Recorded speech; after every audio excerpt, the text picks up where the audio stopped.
Manchester থেকে সিলেটগামী বিমানের সরাসরি ফ্লাইট বহাল রাখা এবং ওসমানী আন্তর্জাতিক বিমানবন্দরকে পূর্ণাঙ্গ আন্তর্জাতিক বিমানবন্দর করার দাবিতে জগন্নাথপুর উপজেলা প্রবাসী সংঘ ওল্ডহ্যামের উদ্যোগে গত সোমবার সমাবেশ আয়োজন করা হয়। বিস্তারিত জানাচ্ছেন আমাদের ওল্ডহ্যাম প্রতিনিধি মোহাম্মদ শামীম আহমেদ।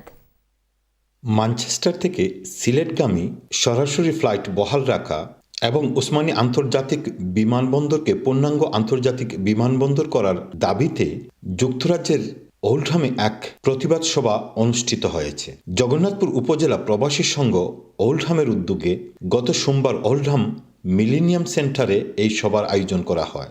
আফাজ উদ্দিনের সভাপতিত্বে ও দেওয়ান মহসিন উদ্দিনের সঞ্চালনায় প্রথমেই পবিত্র কোরআন থেকে তেলাওয়াত করেন বদরুল ইসলাম রফু।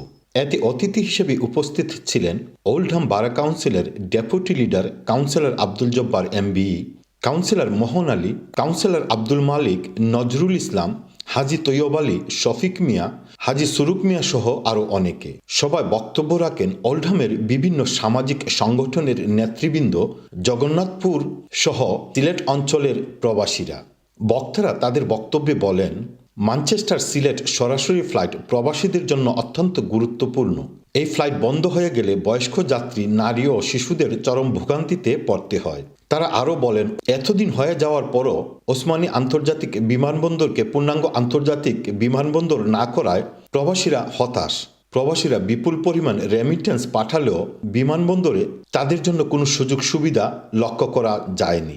বক্তারা অবিলম্বে সিলেট ম্যানচেস্টার সরাসরি ফ্লাইট বহাল রাখা এবং ওসমানী আন্তর্জাতিক বিমানবন্দরকে পূর্ণাঙ্গ আন্তর্জাতিক বিমানবন্দর করার জন্য বাংলাদেশ সরকার ও সংশ্লিষ্ট কর্তৃপক্ষের দৃষ্টি আকর্ষণ করেন।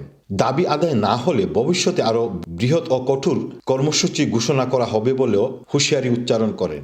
সভা শেষে প্রবাসীদের ঐক্যবদ্ধ থেকে আন্দোলন চালিয়ে যাওয়ার আহ্বান জানান। Mohammad Shamim Ahmed, channel S news, Oldham.